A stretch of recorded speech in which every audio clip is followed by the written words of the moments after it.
Assalamualaikum teman-teman, selamat sore. Sebelum memulai rapat pada sore hari ini, marilah kita awali rapat ini dengan berdoa menurut agama dan kepercayaan masing-masing. Berdoa mulai.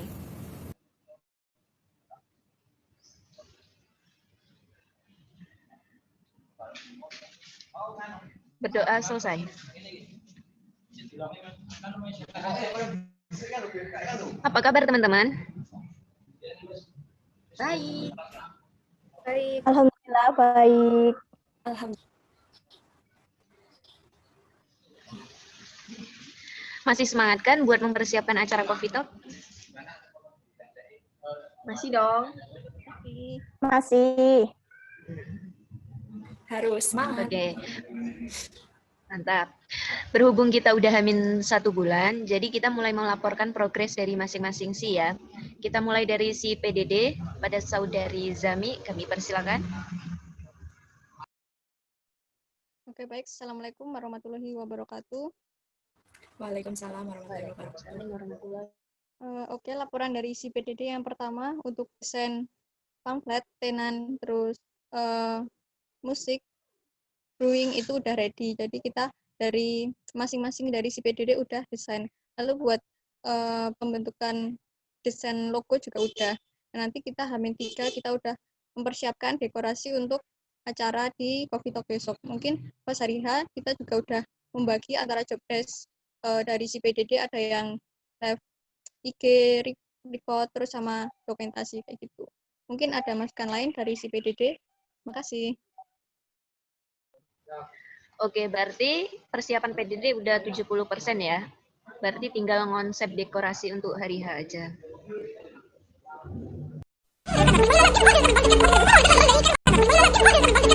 Selanjutnya dari si acara. Ya, Bismillahirrahmanirrahim. Dari si acara, mohon izin untuk menyampaikan progres terkait talk. Yang pertama itu, dari si acara sudah koordinasi terkait pembicara talkshow dan juga juri fun battle. Buat guest star juga kita udah ada, dan untuk juknis kita masih dalam tahap penyempurnaan. Nah, di sini kita masih punya masalah yang bisa kita katakan itu sangat penting, yaitu terkait anggaran. Dari rincian anggaran yang ada, kita masih kekurangan dana sebesar Rp1.440.600. Nah, untuk menutupi dana tersebut, dari teman-teman mungkin ada saran atau solusi yang bisa menyelesaikan masalah ini, karena kita kan udah hamin 1 bulan ya, dan 1 bulan itu aku rasa tuh waktu yang cepat gitu. Oke, berarti masalah utamanya sekarang ada di masalah keuangan ya. Kita coba dengarkan progres dari si sponsor dulu ya. Pada Pina, kami persilakan. Oke, terima kasih. Selamat sore teman-teman. Saya Pina selaku koorsi sponsor ingin menyampaikan perkembangan dari si sponsor yang pertama, yaitu paid promote udah berjalan. Tapi kalau cuma ngandelin paid promote mungkin nggak bakal mencapai target ya. Terus yang kedua, kemudian ada pemasukan lain, yaitu dari denda yang nggak ngupload paid promote. Yang ketiga, misal kalau nyebar proposal mungkin nggak bakal maksimal ya, karena keadaan kita yang kayak gini, itu juga nggak memungkinkan. Ada usul dari kami, dari si sponsor, berhubung seperti yang Linda bilang tadi, dana kita jauh dari target dan waktunya juga mepet. Gimana jika teman-teman panitia membantu dana kita dengan iuran mandiri sebesar 500.000? Gimana teman-teman, ada yang keberatan atau mungkin ada usul lain? Oke, dari teman-teman gimana masalah iuran mandiri sebesar 500.000? Oke, dari aku ya dulu. Kalau dari aku sih nggak apa-apa sih, iuran 500.000 kan ini eventnya buat kita sendiri, daripada kita kurang, nggak jalan. Kalau dari aku sih setuju, nggak apa-apa, kita iuran 500, yang penting acara kita terlaksana. Kayak gitu, Wi.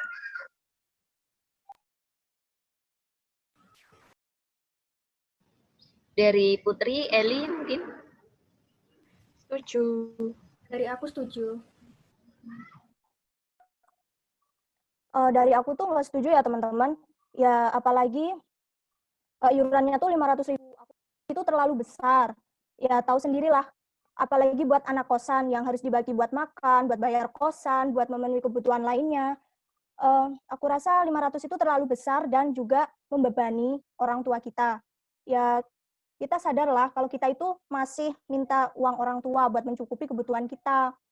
Ya kalau bisa sih jangan 500.000 gitu.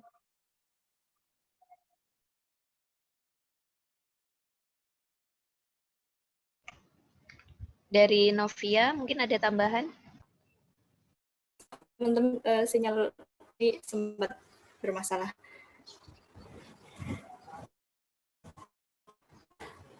Kalau dari aku sendiri sih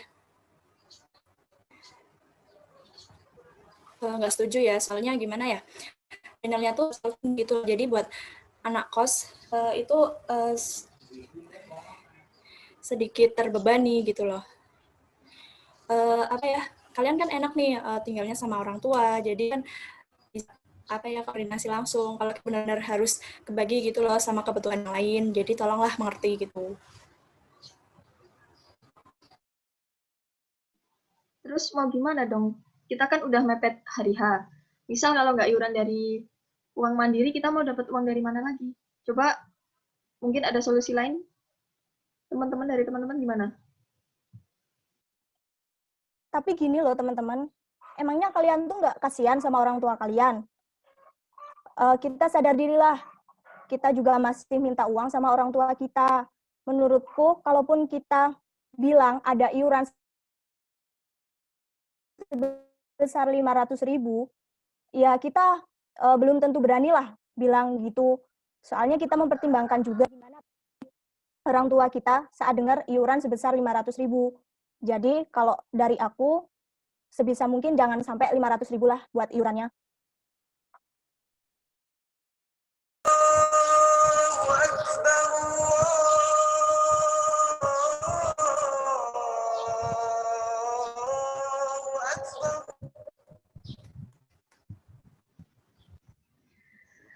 Berhubung udah azan, kita break dulu ya 15 menit. Nanti setelah sholat kita lanjutkan rapatnya.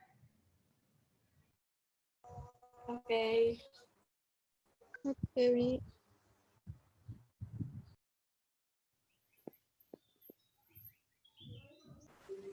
El, ini kalau kita nunggu yang lagi pada sholat, rapatnya keganggu nggak sih? Mereka bakal lama nggak ya?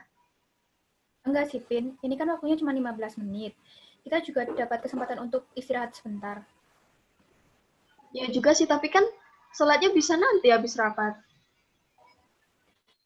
Kalau menurutku ya, ini tuh salah satu bentuk toleransi kita terhadap antar umat beragama.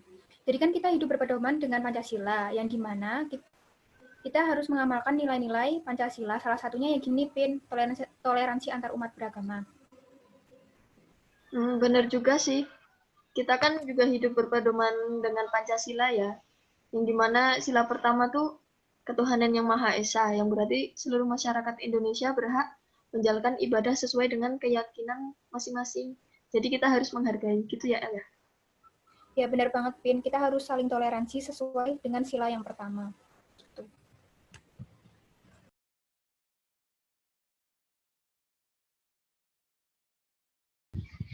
Halo teman-teman, ini udah pada balik semua kan ya? Udah. Sudah.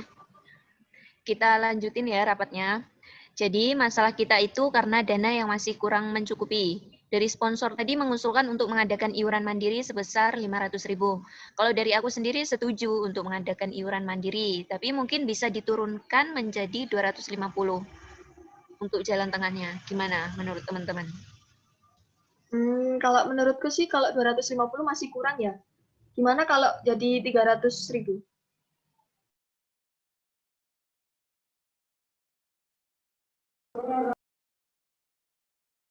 Yang lain gimana? Setuju, Pin. Setuju.